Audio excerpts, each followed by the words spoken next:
So now it's time to actually start looking at what prototypes you have been able to generate.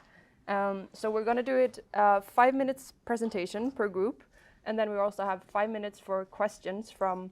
We're going to start with if the judges have any comments or thoughts or questions, and then if we have time over, everyone can give their thoughts. Okay. Well, let's bring up group 2 then. Okay. Well, thank you all for being here on the 2028 annual sort of gala for the Global Deliberation Coordinator. We've been pioneering global deliberation as a service. And what do? That is what we do. And so we're, as you know, a sort of nonprofit entity housed across the world. And we enable trusted, rapid, cost-effective global deliberation. And we basically keep humans in the loop for the biggest decisions that matter across the world. And we also leverage technology, of course, to enable that.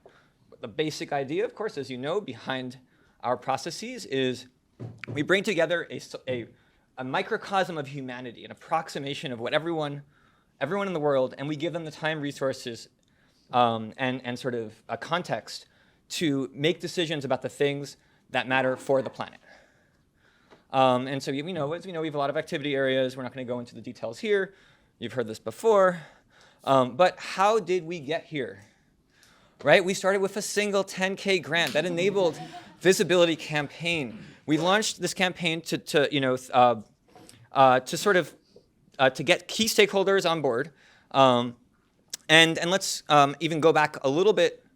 What? This is slightly out of slightly the wrong order. Okay. What is the sort of foundation that our work is built on?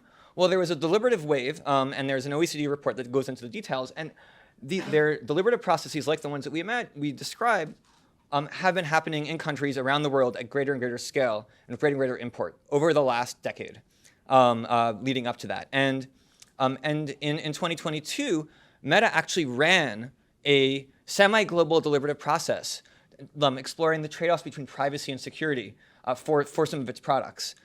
And that and sort of the continuation of investment in that through companies like OpenAI and democratic inputs showed that there really was a market. There was a need to address key questions around technology and society at greater and greater scales. And so over the course of 2024, 2025, we had pilots by key tech companies and also by nonprofits helping create better and better infrastructure for global deliberation that ended up being housed at the Global Deliberation Coordinator that we are today.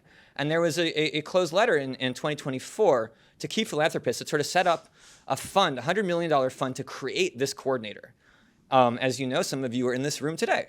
And the other piece of that was really valuable was this advanced market commitment that we were able to get. And you can see sort of the original, maybe don't read, that's an older version of that letter.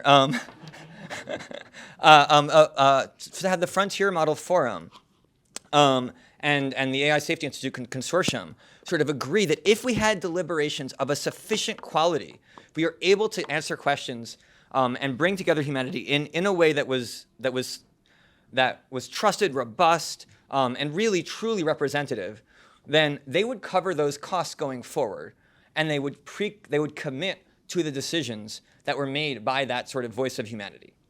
And that really locked in the investment in this. So it wasn't just $100 million. We had far more resources going into enabling this to be a real thing that people could stand behind. And one of the most significant processes was a fully, truly global process, more than the original Meta process, on the conditions for the open release of LLMs, as that became such a controversial issue, leading to some of the incidents, as we know, from late 2024. And then there was what really enabled this to really kick off was the open letter to the UN by key stakeholders across the tech world and the political world that said, hey, you should actually use this process for some of these decisions. It shouldn't just be the private companies. This is now robust enough for that. And so we had that first UN process in 2026 that went well. I mean, there was some hangups, as you all know, but it worked in the end, and there really was that consensus that we were able to provide. And we're so excited about this year's lineup, right? We now have regular monthly processes on key areas around what to align to for the really incredibly capable systems we have today. And even just like the oversight of the enforcement agency that's now been sort of Christian by these processes. Like, you were like, who should we trust to control that? Well, it turned out that this kind of body was very, very helpful for nominating the actual agency heads, and also for ensuring oversight of that agency. And of course, there are other issues like solar radiation management, where there's some controversy about that given recent climate events, and this is the body to actually make that decision. So just want to say again, thank you all for making this possible. And thank you all to the original team that helped kick this off the ground. And we're looking forward to the future of humanity being decided by humanity. Great. Yeah, thank you so much for doing the work. I'll start with the judges. Christine, do we want to make sure she has a mic? Mic runner? No? Well, thank you for that inspirational presentation.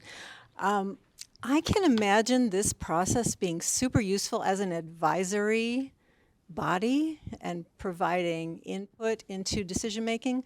I'm having more trouble envisioning this being used, as you described, as something organizations pre-commit to complying with the decisions or advice coming out of this. I'm having trouble thinking of something similar ever in the world. Help me with that. Help me out. A very concrete example, Meta's oversight board. So Meta's oversight board is an independent trust created by Meta, where they have pre-committed to the decisions of that board being the ones that they take on key issues. And a very concrete example of a key issue was, what do we do about Trump on Facebook? And so that was passed to the oversight board, and they made a decision on that. But there's also a number of other issues that were sort of passed to this independent third-party body that Meta had pre-committed. And its scope is very limited to specific decisions on specific pieces of content. And so this is something that is meant to be more of a legislative versus a judicial body.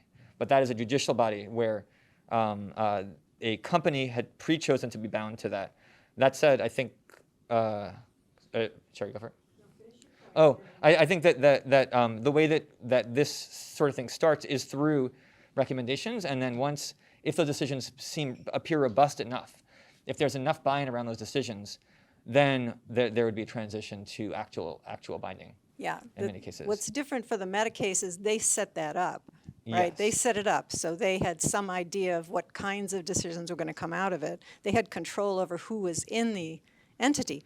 Now, so I think your second point, though, is a good one, which is presumably initially there'd be a series of advisory. Exactly, yes. And so confidence would gradually build Yeah. as people realized how high quality Yeah. this advice is. And in our AMC, in the Advanced Market Commitment, there is actually a set of desiderata that need to be satisfied by the actual process, in addition to, like once it's done for the commitment to apply. So there is if you have this, then you get to run the process, these criteria. And then the process must also satisfy a set of criteria in order for it to be a commitment. And it may be that it's only the fifth process that satisfies a commitment, or one that there might be some sort of part of that where there is a vote to the existing body that has to agree that it is at the capability level that it needs to be, through the sort of arbiter that's also sort of defined in that. I mean, these are the artifacts that we created to help enable that.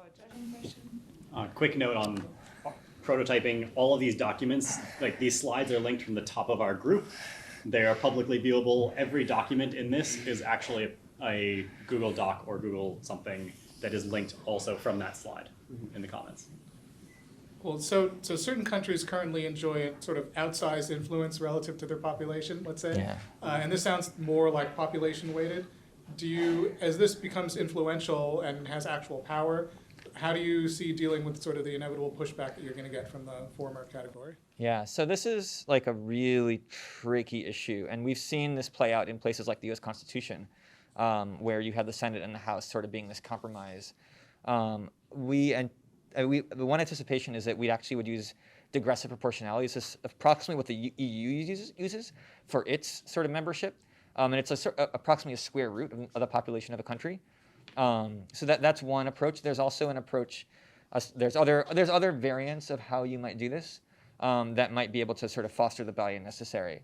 But again, things always come from power. So if the most powerful stakeholders are like, this is the process and this is the apportionment, then that is what ends up happening. And that we can't get away from the real politique of that.